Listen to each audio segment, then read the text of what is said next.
La Chine et le Kenya ont convenu d'élever leurs relations bilatérales au rang de communauté d'avenir partagée. Chine-Kenya à l'ère nouvelle. Le président Xi a déclaré que cette décision était un choix stratégique pour les deux parties. La Chine souhaitant prendre l'initiative de développer les relations sino-africaines et la coopération avec le Sud global. Le président chinois a appelé les deux pays à continuer de soutenir fermement la souveraineté, la sécurité et les intérêts de développement de l'autre.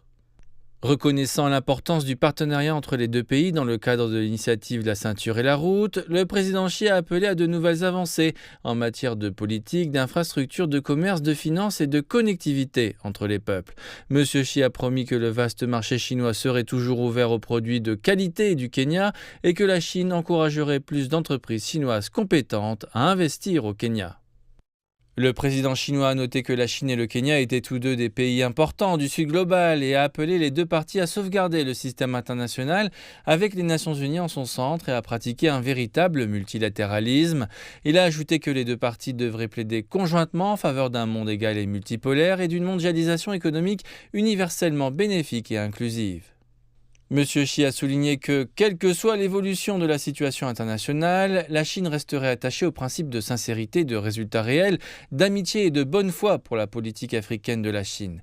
Le sommet du Forum sur la coopération sino-africaine 2024 est un événement marquant dans l'histoire des relations sino-africaines. Le président Xi a déclaré que la Chine travaillerait avec les pays africains pour concrétiser les résultats du sommet. Le président chinois a également déclaré qu'il n'y avait pas de gagnant dans les guerres tarifaires et commerciales et a exprimé la volonté de la Chine de travailler avec d'autres pays pour relever les défis, sauvegarder les droits et les intérêts légitimes, faire respecter les règles du commerce international et maintenir l'équité et la justice internationale. Pour sa part, le président Ruto a fait l'éloge des relations bilatérales entre les deux parties qui se sont renforcées au fil du temps.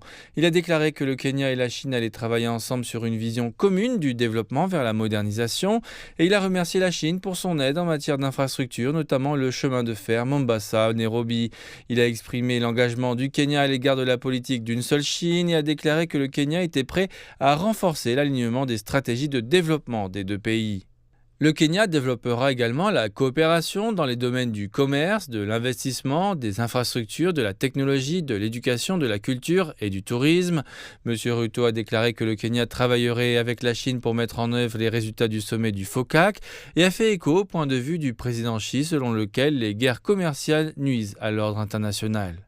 Il a ajouté que le Kenya appréciait le rôle de la Chine en tant que stabilisateur de l'ordre mondial actuellement instable, ainsi que les efforts de la Chine pour sauvegarder les droits et les intérêts légitimes des pays du Sud global.